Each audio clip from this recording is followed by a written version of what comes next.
Hello, everybody. Hail Satan and hail yourselves. Today, I want to talk about a man named Abraham, and we all know him. Father Abraham had many sons, and many sons had Father Abraham. I am one of them, and so are you. So let's just praise the Lord. Can some of you remember that song in church? I remember it. But anyways, this Abraham guy, especially if he's already got a song, is probably an amazing guy. Uh, Back in the story though, let's go back. I'm gonna read to you about chapter 20. But first, I want you to go back to Genesis 15 when his name was just Abram, and then his wife's name was just Sarai. Uh, God told him to look towards the heavens and number the stars, and that'll be your generation. That sounds like God really likes this guy. Do you believe that when he would turned into Abraham, that he had full faith in God? I can show you where he didn't. Yeah, I'm at chapter 20. Uh, and Abraham journeyed from there to the south and dwelt between Kadesh and Shur and stayed in Gerar. Now Abraham said to his wife Sarah, "She is my sister," as in telling her to tell them, Abimelech's people, that she is just his sister, so he doesn't get killed. Uh, and then it goes on to say, and Abimelech, king of Gerar, sent and took Sarah. But God came to Abimelech in a dream by night and said to him, "Indeed, you are a dead man because of the woman whom you have taken, for she is a man's wife." But Abimelech had not come near her, and he said, "Lord, will you slay a righteous nation also? Did he not say to me, she is my sister? And she even herself said, he is my brother. In the integrity of my heart and innocence of my hands, I have done this." Yes. Uh,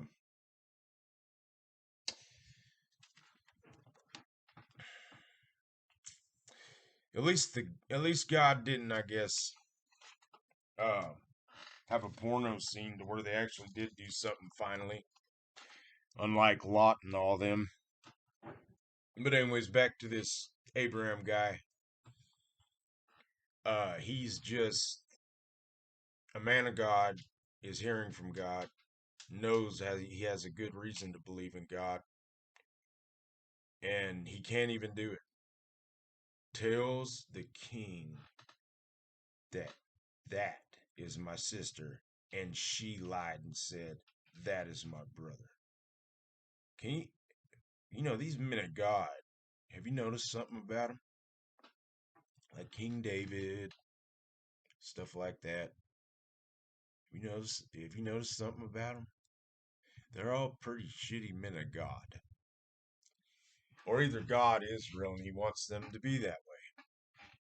If that's what being a Christian is, I'm definitely not interested. Yeah. One thing though, the Bible does have a lot of immoral sex in it, child molestation. Uh, and then that right there saying that tell them that you are my sister, and King Abimelech sent for her. So he obviously had one thing in mind. He wanted to have some sex, even though he didn't do it. But still, seems like a lot of just call it naughty activity is going on. Uh, yeah, I'm willing to bet. Yeah, I'm so glad I make these videos. I love to expose Christianity for the lie, that it is and what absurdity that it is. I know as being a Satanist, the Bible's sexual fantasies would not be mine, or would even come near mine. Mine are not like that. Mine, it's not immoral, it is moral. Because I know that who I am with, I know it is moral to be moral like that. So it's not immoral. Immoral means like sending people's wives to tell them that she is his sister, and Lot's daughters and Noah's daughters. Virgin Mary. Virgin Mary was young. Did you know them people back in the day, according to the Bible, were getting married like at 6 years old and uh, being kings at that time? And I mean, what is a young kid being a king for? What does he know about politics and all that? Probably nothing. He would be sitting there listening to you to get smart. Yeah, no need to be a king. Uh, man, another thing I just really wish people would do is study. Like, if anybody is watching this and is believing what I say, I really want you to study. Uh, I got the Satanic Bible, I got the Satanic Rituals, I got the Compendium Maleficum, I got Friedrich Nietzsche's The Joy of Science Beyond Good and Evil, and Thus Spoke Zarathustra. I got Devil Worship by the Yazidis. I got Eric Hoffer, The True Believer. I got the Freemasons and a book down here by Lovecraft called Cthulhu and Other Weird Stories. But anyways, the reason I study all these books is because I want to know the truth about Christianity, especially because I used to be a Christian. And now that I have found some truths that did happen, that weren't for Christianity, but were against it, but it was splaying it open for everybody to see, just like I am, like I said, for the absurdity that Christianity is. There's absurdity involved. All this, and it's a book about death. People die pretty much all the time in this Bible. Or unless you're like Job and you get tortured and your kids killed, your wife turning against you, your servants were killed, the animals were killed, all because God told Satan. I'll just put Job as another person now. God told Satan to mess with you. Because if he did it to Job, and he is real, he can do it to somebody else he cares about. Me, if there is a Jehovah, I don't want to believe in him, because if he does that to me, I want to make sure I hate him. Because, I mean, just to let somebody suffer, to see if they'll still believe in you. I mean, no. When I was quitting alcohol and meth, and I tried that prayer, and it didn't work, even asked myself one night when I got down on my knee to pray, I said, is this going to work this time? Tell you that story ends very sadly. I didn't stop until I became a Satanist. Took on my full responsibility myself, and guess what? I have power that I've never known I've had. I stopped alcohol and I stopped meth. Two very hard drugs to stop. How do I know? I went through it. It wasn't easy. Yeah, I would go to meetings online,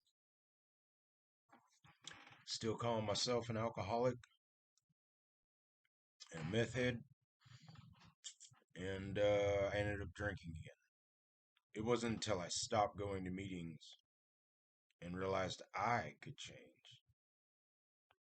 Did I change? And yes, I did. I did change. You you know, a lot of people say, well, you're worshiping the devil. You're just not telling everybody this. I don't know what they're talking about because you see, I don't even believe that the devil exists, and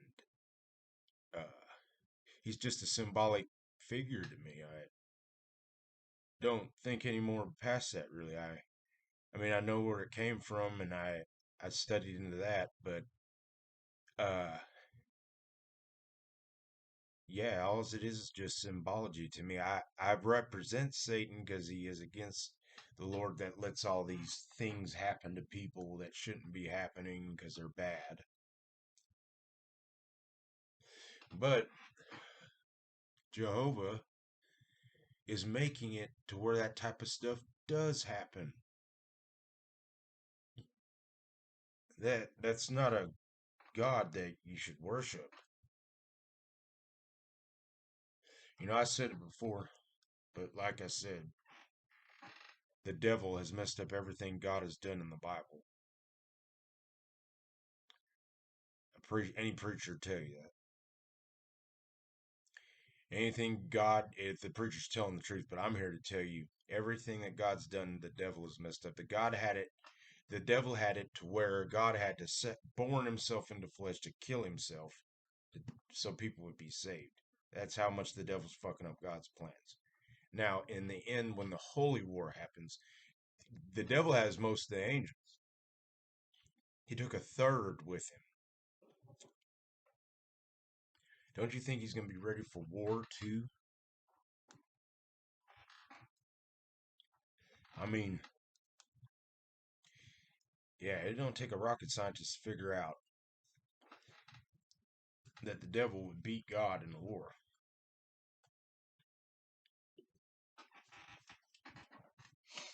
Yeah.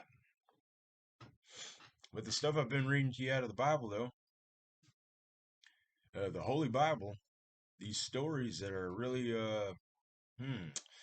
why are they in there?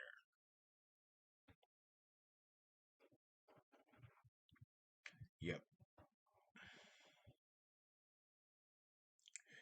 I really don't have an idea either why they're in there. The book is made for everybody to read.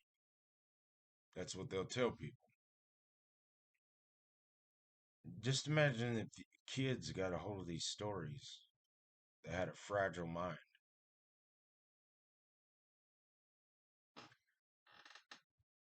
Yeah, I can just see it now. I mean, it's sick. Yeah, I can even give you an example. Daddy, why do these people have sex with the people who are related to them, and is it okay? Do you think a parent is going to feel comfortable explaining that and still the Bible and tell their kid to keep reading the Bible because it's a good book? Anybody who would say to keep reading the Bible because it's a good book to their kid, that's just the sickest thing I've ever seen or heard inside my head. And if it does happen, those people need to be put in jail. And here's why. Because you are going ahead and telling a kid knowing the Song of Solomon's on the way. And if you read that book, you'll see how sexual it is. But anyways, they're reading along the way thinking the thing's okay to read, but when they get to the Song of Solomon, what do their parents tell them? It's a good book to read. Boom, and they read it. It kids have the most of imaginations. I know when I was a kid, I had a pretty big imagination. That's why I have a really big one now. I have so much of imagination, I don't think my head can fit any more of imagination in there.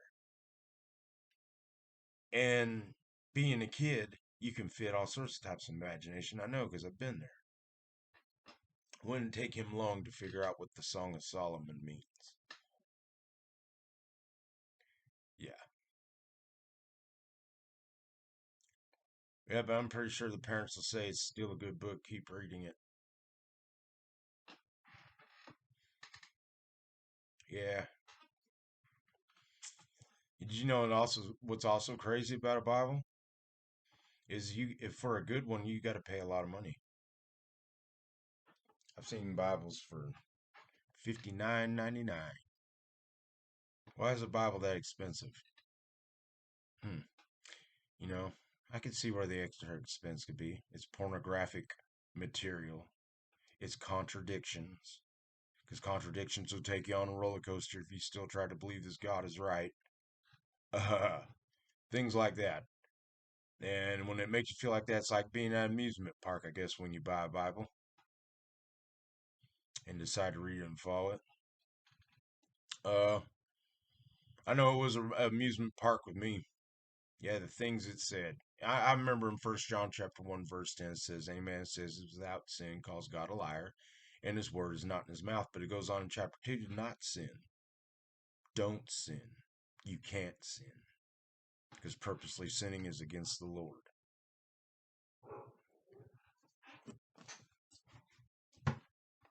Yeah. Sorry. I had to end this video. Some of my mother-in-law's here. But I just thought I'd talk to you a little bit. And you guys have a nice day. Hail Satan and hail yourselves. All right. Later.